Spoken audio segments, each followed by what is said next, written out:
Labą dieną visiems. Ką tik išleidau paskutinius pacientus. Žmonės iš tikrųjų plūsta. Visi nori, kad padėčiau išspręsti jų kasdieninės problemas. Aš iš karto noriu pasakyti, kad problemų aš jokių nesprendžiu.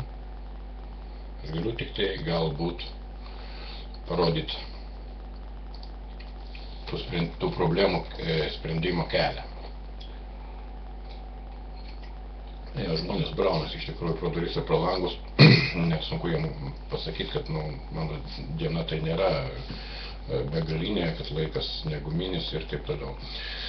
Dėl to turiu šiek tiek užtrukau su žadėtais atsakymais jūsų klausimus.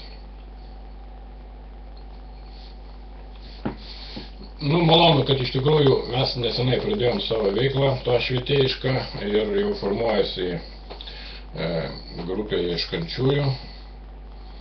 Ir tikrai galiu beveik oficialiai pažadėti, kad šitie žmonės, ko ieško, tai ir atras. Anksčiau ir vėliau. Jeigu ne čia, tai kur nors kitur, bet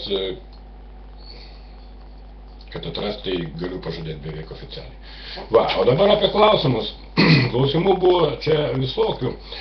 Apie Mikės Pūkuotuko istorinės šaknys ten. Kas ten? Brolis Gedrys klausė apie alaus naudą besiformuojančiam organizmui. Brolis Ėcka klausė. Paskui dar apie plaukų dažymo problemą sesė Laura klausė ir taip toliau. Buvo čia klausimų, norėjau vieną išrinkti atsitiktiniu būdu, bet visai prieš pat vidurnaktį brolis Darius parašė tokį netrumpą, skausmingai džiugų laišką su labai stačiu klausimu. Kaip išvalyti pasaulį nuo nešvaros? Tame tarpe nuo nešvarių pinigų.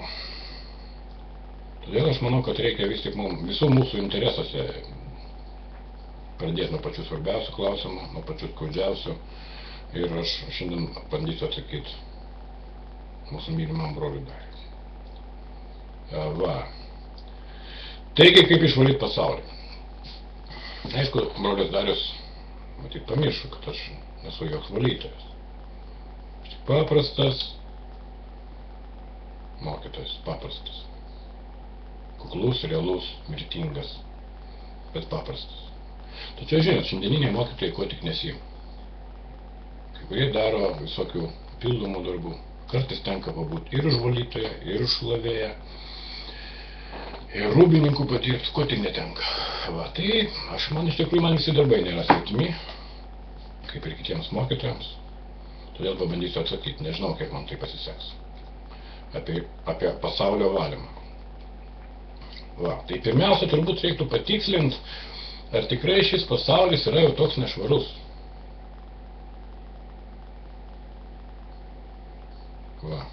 Apsidarykim aplinkui.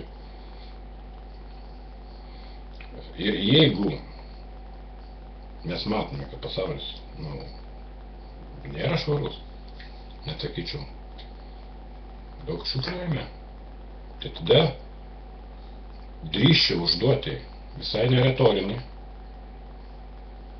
klausimą, ką tuomet veikia tas taip vadinamas ponas Dievas, kur jis žiūrėjo, kai jo paties sukurtas pasaulis buvo teršiamas. Gal jis viską matė ir kikeno paprasčiausiai? Taigi, tu savo klausimą, broli Dariau, tik dar kartą patvirtinai mano neseniai išsakytą mintį, kad jokio pono Dievo iš tikro tai nėra. Kaip nori taip sakyti? O ką tai reiškia? Tai reiškia,